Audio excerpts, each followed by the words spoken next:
Good morning, dear students. In today's class, I will explain the third chapter, Discovering Tut, The Saga Continues, written by A.R. Williams from Hornbill. Discovering Tut means discovery of Tut. Tut की खोज, the saga continues. Saga means a long story of heroic achievements. Heroic achievements की एक लंबी कहानी, and that is called gatha in Hindi. Now the first question arises from the topic who is Tut. Tut is the nickname of Tutankhamun, who was an ancient Egyptian pharaoh who was the last of his royal family to rule during the end of the 18th dynasty. He was just a teenager when he died. He means King Tut. King Tut जब मृत्यु को प्राप्त हुए तो उनकी जो as थी वो एक टीनेजर की एज थी. Teenager is the age between 13 to 19. 13 से 19 के बीच की जो एज होती है उसको टीनेजर कहते हैं, किशोरावस्था. The last heir of a powerful family that had ruled Egypt and its empire for centuries. और ये जो किंग टुट थे ये अपनी पावरफुल फैमिली के लास्ट हेयर थे, अंतिम उत्तराधिकारी थे. और ये पावरफुल फैमिली कौन सी थी? That had ruled Egypt and its empire for century.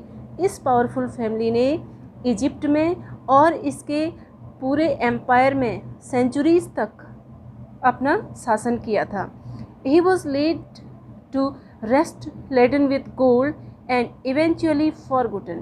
तो किंग टुट की जब मृत्यु हुई तो उनको सोने से लद के, उनको सोने से ढक के पूरी तरीके से उनकी कब्रगाह में लिटा दिया गया, एंड इवेंचुअली फॉरगॉटन, और अंततः उनको भुला दिया गया.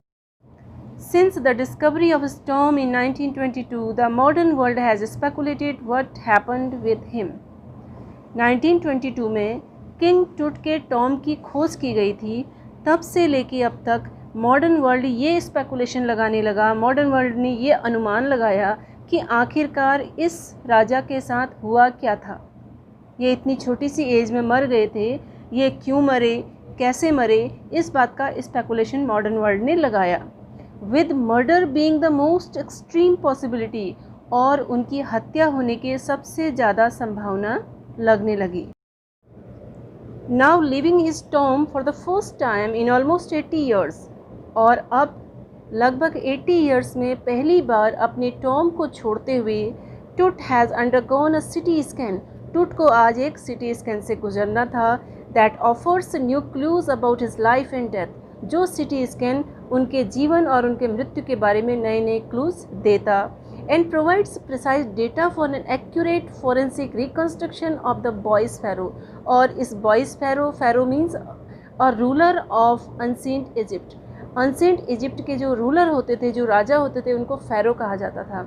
और इस बॉयज़ फेरो, इस बालक राजा, इस बालक फेरो, बॉयज़ फेरो के फोरेंसिक रिकन्स्ट्रक्शन के लिए, इस बॉयज़ फेरो के एक्यूरेट फोरेंसिक रिकन्स्ट्रक्शन के लिए ये सिटी स्कैन एक प्रिसाइज डेटा भी देता. फॉरेंसिक रिकन्स्ट्रक्शन को आप बोल सकते हैं वैज्ञानिक जांच. तो वैज्ञानिक जांच करने के लिए आज एक प्रिसाइज डेटा भी सिटी स्कैन से मिलने वाला था, क्योंकि किंग टुट की जो डेड बॉडी थी उसको उनके टॉम से निकाल के सिटी स्कैन के लिए ले जाया जा रहा था. An angry wind stirred up ghostly dust devils. An angry wind, एक क्रोधित हवा ने stirred up, ऊपर उठाया, घोंसली डस्ट डेविल्स. घोंसली डस्ट डेविल्स, धूल का गुबार दैत्याकार रूप लेते हुए. ऐसा लग रहा था कि नीचे से धूल उड़ रही है, और वो धूल जब उड़ रही है तो दैत्यों का फॉर्मेशन बना रही है. ऐसा लग रहा था डेविल्स का फॉर्मेशन बना रही है, डेविल्स के आकार बना रही है. और ऐसा क्यों हो रहा था?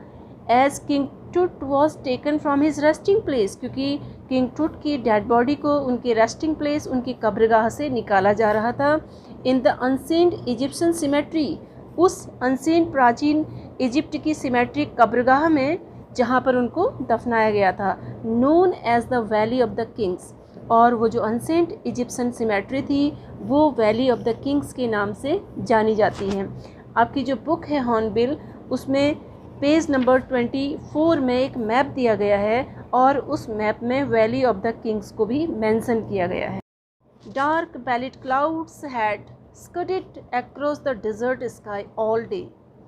एक तो धूल का गुबार उठा, धूल का गुबार जब उठा तो उसने डेविल्स के फॉर्म बनाए, डेविल्स फॉर्मेशन किया। उसके बाद और भी चीज़ें हुई एटमॉस्फेयर में, उसमें से डार्क पैलेट क्लाउड्स, डार्क काले पैलेट, फूले हुए मोटे मोटे काले मोटे बादल, had scudded across the desert sky, सुनसान आसमान में तेज़ी से दौड़ रहे थे। ऑल डे, और पूरे दिन भर ये बादल तेज़ी से आसमान में दौड़ते रहे। एंड नाउ, और अब पूरे दिन भर तो डिजर्टेड स्काई में ये जो काले मोटे बादल थे ये दौड़ते रहे। एंड जब रात हो गई, and now were veiling the stars in cascade grey, और अब रात के समय में ये बादलों ने क्या किया, जो ताबूत का रंग जैसा होता है उस रंग में तारों को ढक दिया। इट वॉज 6 PM ऑन 5 जनवरी 2005। 5 जनवरी 2005 में 6 PM की बात है।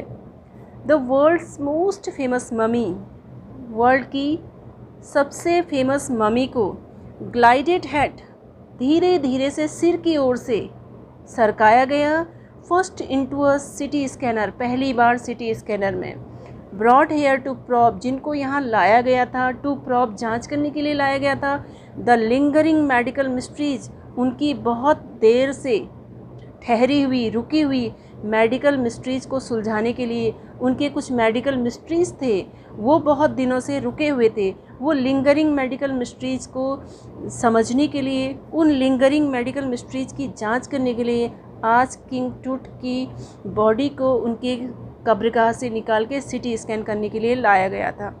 और ये जो मिस्ट्रीज़ थी of this little understood young ruler, वो इस छोटे से समझदार यंग रूलर के बारे में थी।